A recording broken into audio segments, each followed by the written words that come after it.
by the Brothers Grimm.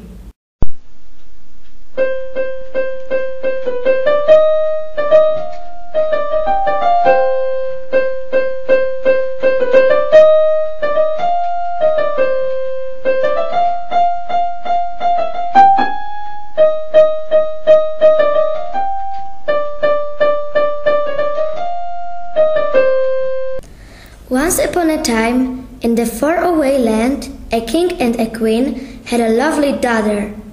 Her skin was as white as snow, her cheeks were as rosy as blood, and her hair was as black as night.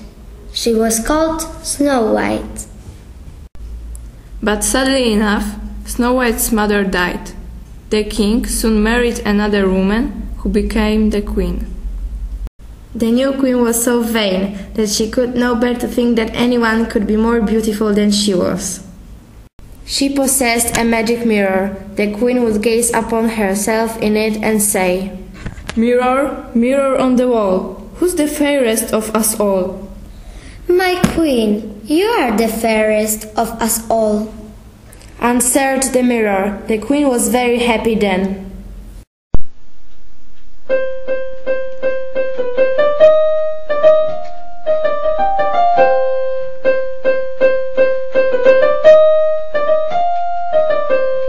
The years passed. Her stepdaughter Snow White was growing more and more beautiful. One day, when the queen went to look into the mirror as usual, it answered, "You, my queen, are fair. It's true, but Snow White is 1,000 times more beautiful than you." When the queen heard that, she turned pale with rage and envy. She ordered her huntsman to take Snow White into the deepest woods to be killed. "Take Snow White away into the White Wood, so that I may never see her any more," she said. The huntsman led Snow White away, but his heart melted when the girl begged him to spare her life. "I will not hurt you, pretty child," he said. So he left her by herself with the chance of someone finding and saving her. "Oh, my poor Snow White, run away and do not come home to your stepmother anymore," the huntsman told her. The poor Snow White was wandering along through the wood in great fear. Wild beasts were roaring at her, but none did her any harm.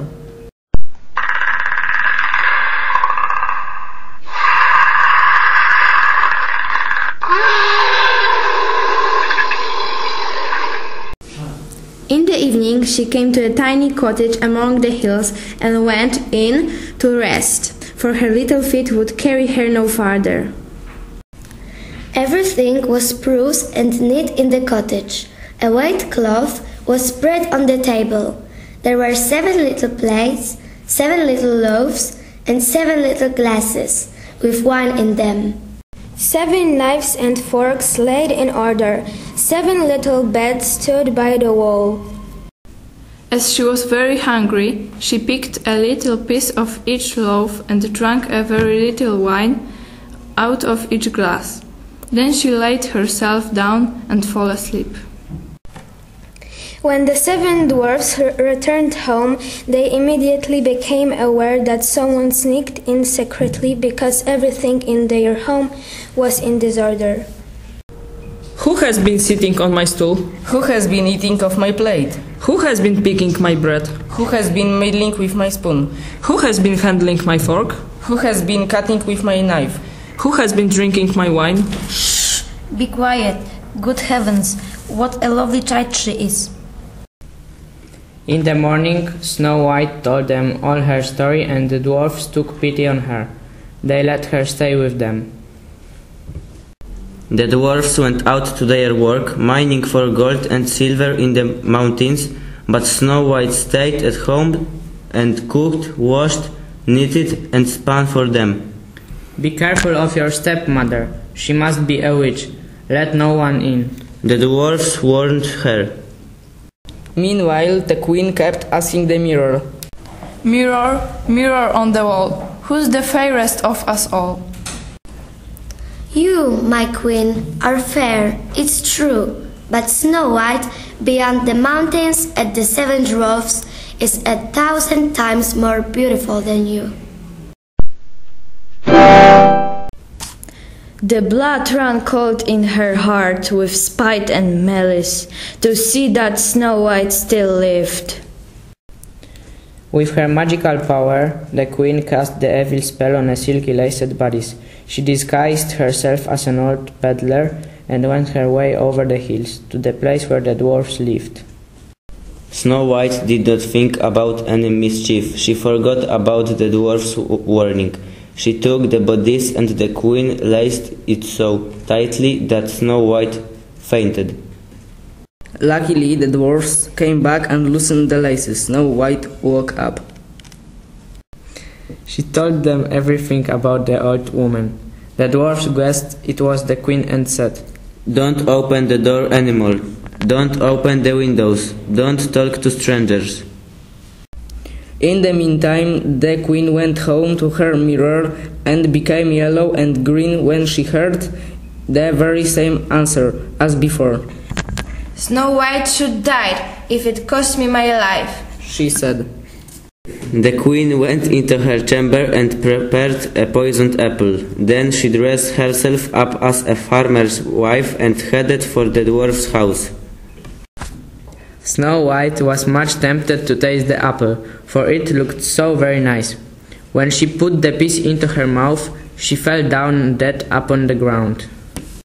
No breath came from her lips when the dwarfs found her. They were unable to revive the girl because they couldn't find the source of Snow White's poor health.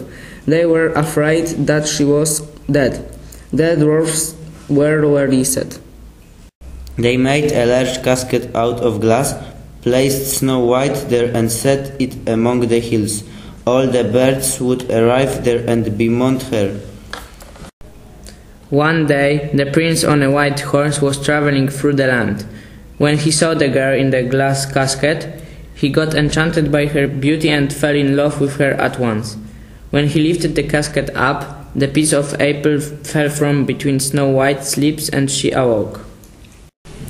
She was so beautiful that the prince said, "I love you far better than all the world, so come with me to my father's home and you will be my wife." Snow White agreed and they went to his castle. Everything was getting ready with great pomp and splendor for their wedding.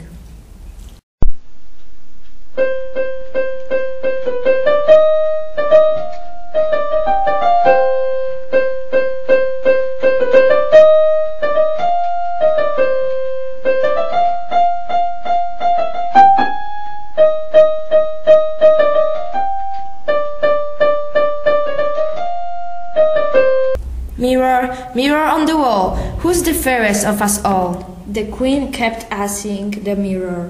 You, my queen, are fair, it's true, but a young queen is 1,000 times fairer than you. It responded. The queen could not bear it anymore. The wicked stepmother choked up with rage. The Snow White and the prince lived and reigned happily over the land for many, many years.